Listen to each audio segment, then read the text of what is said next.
Hey guys, welcome back to the Faithful Chapter. My name is Treese, and if you're new here, welcome to the channel.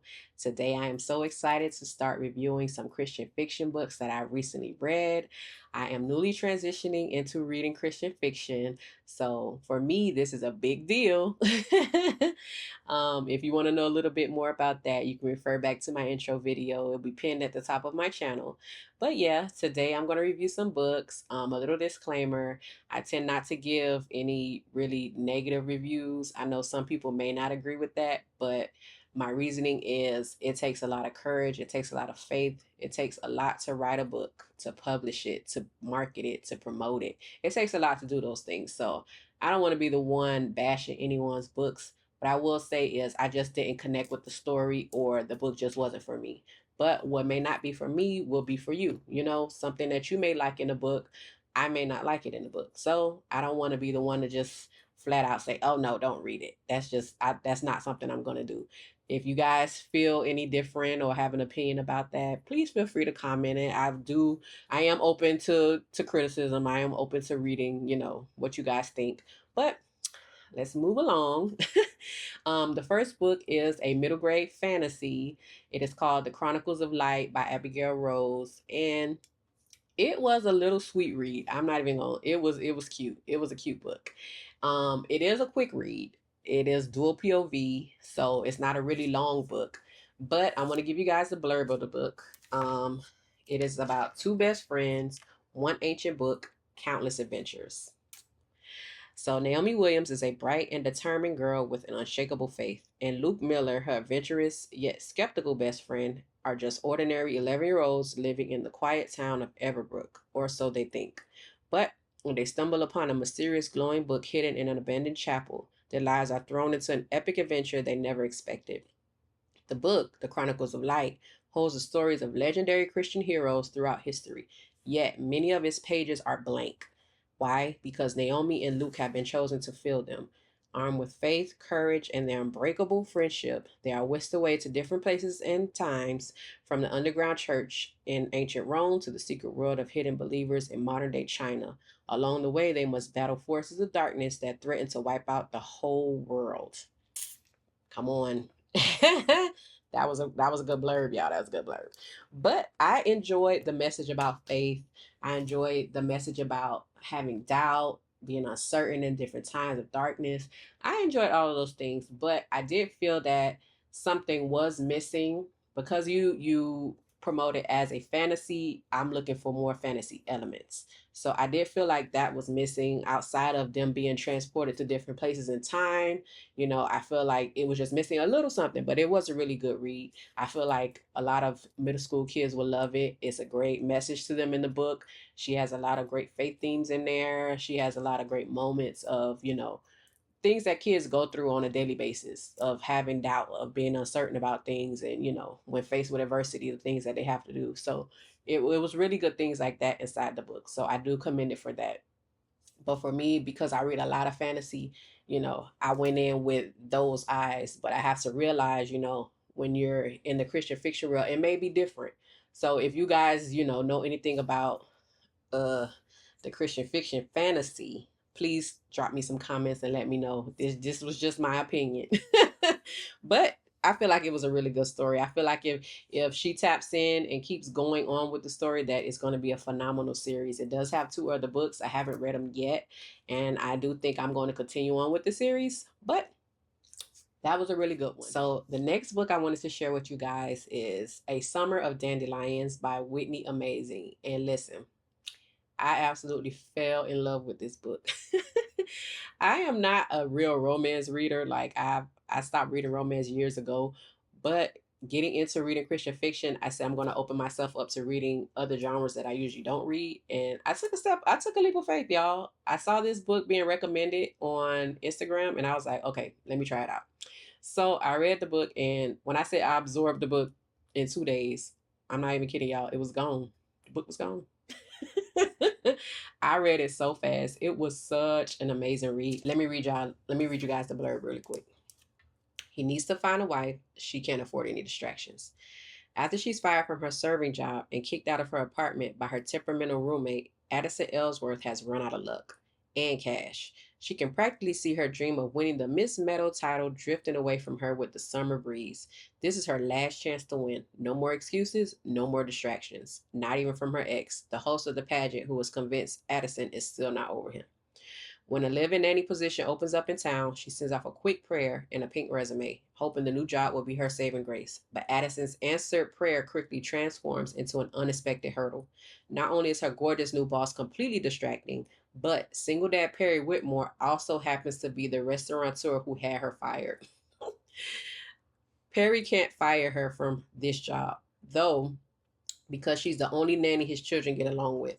Now he's forced to bring Addison and her contagious dimple smile on family trips and pretend he's not attracted to her.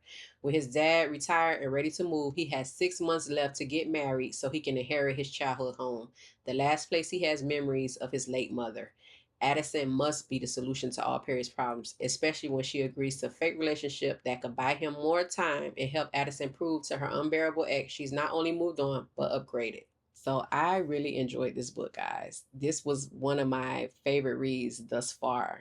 And I really loved their relationship. Like, Addison was just this bubble of energy, and he was just this single dad just trying to make it. He had issues with his dad, trying to please his dad. Like, it was a lot going on in the book.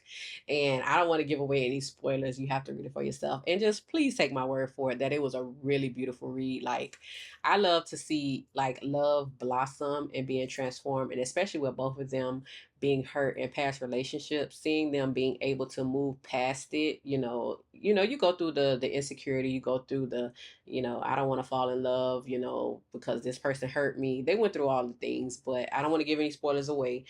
But it was a really transformative love, and I did enjoy it. Seeing her relationship with his kids, him being a single dad, working, trying to make it. He went through his own trials, him trying to please his dad, who's really overbearing. It speaks to a lot of people, and I feel like a lot of people can relate to this story.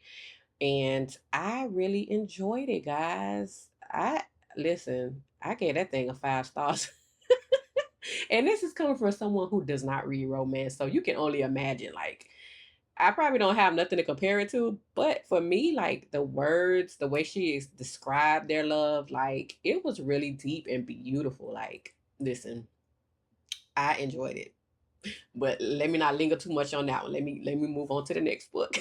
So the next book that I'm going to review for you all is called The Wrong Kind of Fallen, and it was written by Whitney Amazeen, the same author who wrote the book that I previously reviewed, A Summer of Dandelions. It's part 2 in the series, and it follows Addison's best friend Romilly. So we're following her love story now, and I absolutely love this book. But let me read you guys the blurb really quick before I get ahead of myself. So she thinks she can't trust anyone. He's determined to prove her wrong. Sebastian Black doesn't do the right thing. He didn't listen when his parents told him not to become a professional MMA fighter, and he refused to play the part of their polished, high society heir. Sure, he's finally free, but with the family's money cut off, his next fight months away, and no sponsors to endorse him, he needs a temporary job fast. Romilly Westfall is known for being a good girl. She's sweet and generous, but maybe a little too ambitious, especially after her last dog grooming business failed. This time, she's determined to make things work, but when her assistant quits and her rent suddenly spikes, her second chance at independence starts to crumble. So when she meets the infuriatingly charming and handsome newcomer at her small town church, she hires him as a temporary dog bather. The good girl and the bad boy were never supposed to mix. Yeah, it was good, y'all. It was good. Romilly is one of those people who are so rare and so kind-hearted and generous, and the kind that people kind of run over sometimes because they just give so freely to everybody. Like, she's one of those people, and she is like really my book bestie, y'all. Like, I absolutely loved her. Like, I wanted to beat everybody up for her, especially her ex. Like, I wanted to punch him in the head. I was so mad. Okay, y'all got to read the book yourself. You got to read the book yourself. I ain't trying to promote violence, y'all. I'm sorry, but I did. I wanted to bop him one time on the head. But yeah, he ain't as bad as Addison X from the first book, but well, he is as bad. But yeah, y'all read it yourself. Read the series yourself, then y'all know what I'm talking about. But it was a really good book. Yeah, Romilly's just one of those people that you just want to protect. You know, like you don't want anybody to do any wrong or harm to them. Like you get so upset, like, hey, don't treat her like that, you know? And that's the same way that Sebastian was with her. He's like, you know, he fell in love, you know? So I don't know. I don't want to get no spoilers away because I kind of want to tell y'all everything that happened in the book, but I'm gonna let y'all read it for yourself. But it's one that I highly recommend. I gave both books in the series a 5 star. I don't read romance, but for me, you know, stepping out of my comfort zone of reading books, and I found these 2 books and absolutely in love. Like I told her, I wrote her on Instagram. I was like, listen, you have a fan for life right now. You have converted me to Christian romance. But yeah, it was a really, really great read. I think you guys would enjoy it if you like the romance books. These were the only 2 romance books I've read so far, Christian fiction. I am reading a few others now. I'm kind of like reading 2 at a time just so I can get through them because I had a lot of recommendations, like I said in my intro video. It's a lot of Christian fiction books that are really, really great out there. I know a lot of Christians read Closed Door and what they call Fade to Black because it doesn't have any spice in it, because it's not so much Christian fiction. A lot of the Christian fiction I saw were like historical romances and speculative and stuff like that. I don't I don't read historic. It's just not something I prefer. But contemporary Christian romance, I can read these all day long because I don't have to worry about it having some suggestive themes or if there. Okay, let me dial back. There is some steamy kissing, y'all, because I don't want y'all coming for me saying, "Wait a minute, it's not a spicy book." There is just like some kissing scenes. That's about as much as you're gonna get. But reading no spice and stuff, clean reads like that, like I love is no language and things like that. Like it was a really sweet read. And I think y'all gonna like it. Y'all take my word for it this time. Take my word for it. If you do read the books, come back and comment on this video and let me know how you liked it. And if you didn't, it's fine too. It's fine too. But just let me know if you guys liked it. So I got a few more books. I do have a book that is being sent to me from a publishing house, which I'm so excited about, y'all. It's a middle grade fantasy. I'm so excited. I do have one coming, and I will be reviewing that as soon as I read it. But I am reading a few more, and I will have a video out to you guys as soon as I can. And I will see you guys in the next video. Bye.